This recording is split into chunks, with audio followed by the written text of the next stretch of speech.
Еве вака. Прво, Конгресот на партијата, претходно Централниот одбор на партијата, донесе одлука со што му даде целосно право на председателот на СДСМ, тоест мене, да склучам договор со сите оние со кои што СДСМ одлучи да стапи во коалиција. Одлуката претходно е донесена со се што е со лева и центар ориентација. Заедно влегува во коалиција со граѓаните во Република Македонија. Правото на коментар на одредени наши луѓе, поединци или било кој е право кое што представува дел од оваа дебата која што е отворена. Различноста е нешто кое што представува здраво за ова наше општество. Јас верувам воопшто не може да го намали.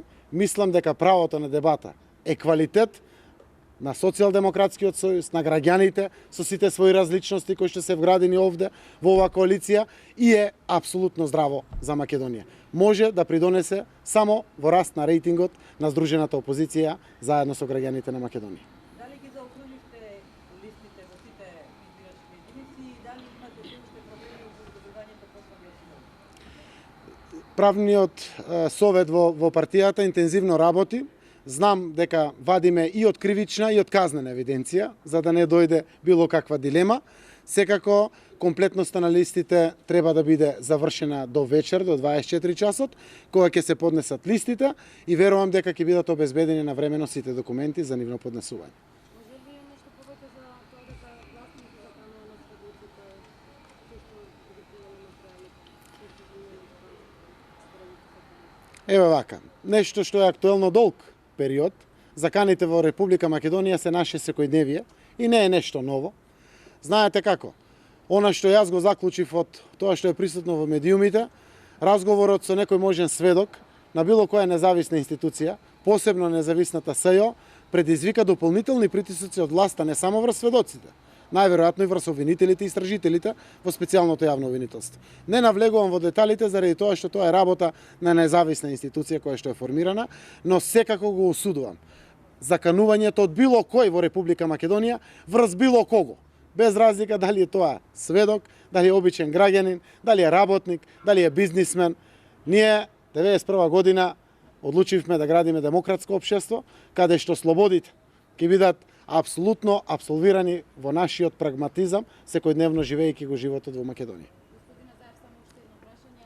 Како го коментирате тоа што поранешни пратеници од опозицијските редови Денче Николовска, вчера како ваши членови го искажаа својот живот на социјалните мрежи, повика специјалното јавно обвинителство сега да се активира?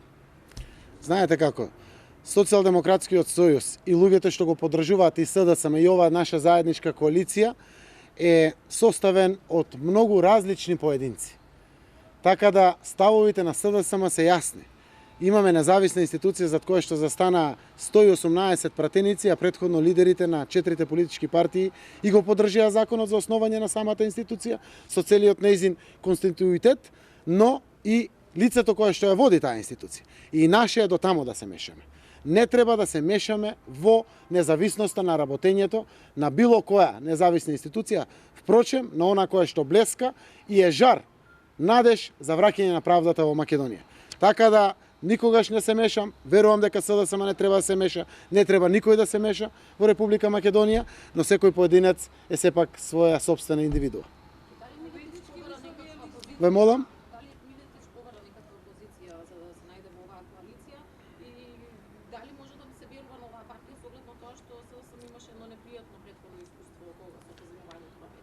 Јас еднаш изјавив и повторно ќе потенцирам и потврдам.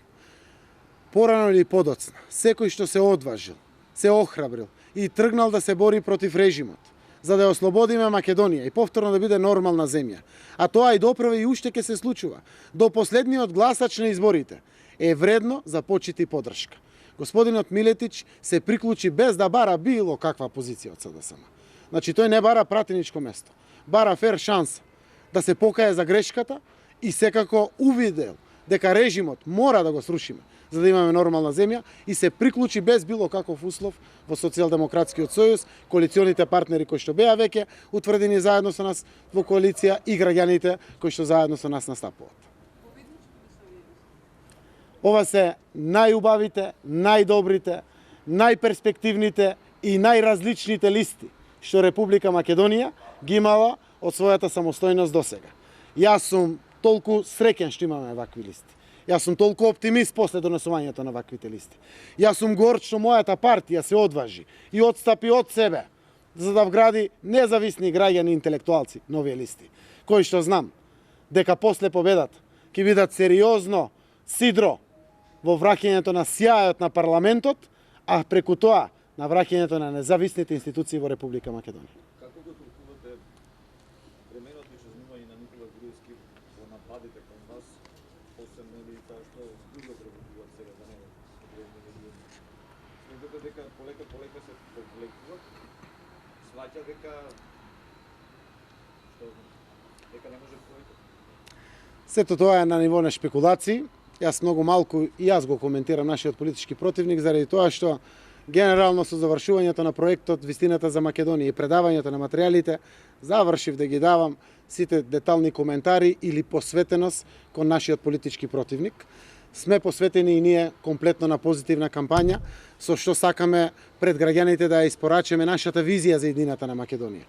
Но овие шпекулации кои што денеска ги слушаме сите се движат во правец дека врхушката на власта ветува на секаде, дека повеќе нема да биде составен дел од власта, ама важно било тие да победат. Знаете како? Ние вршиме една сите заедничка функција за нашата заедничка Република Македонија. Секој поединец, секој интелектуалец, секој новинар, секој политичар или слично, враќањето во нормала на Република Македонија и пораз на режимот е првото добро што ќе го направиме за Република Македонија. Но преку тоа ќе има едно второ добро. Само во опозиција партиите може да се реформират. Јас верувам дека ВМРО-ДПМН е квалитетна партија со доминантно мнозинство на квалитетни наши сограѓани, кои што се и tekako добре дојдени во политичкиот амбиент на Република Македонија. Проблемот во таа партија во врхушката на власт. И од тие причини ќе им помогнеме и ним, ќе одат во опозиција и ќе се реформираат како партија и ќе продолжат понатаму битките. Секако, и на локални избори, и после локални избори, но со економски концепти, со перспективи, со визии, со различности. Народот преку тоа да не бира и да не избира на избори, за да не ја дава одговорноста пред се, но и честа да водиме нашата земја.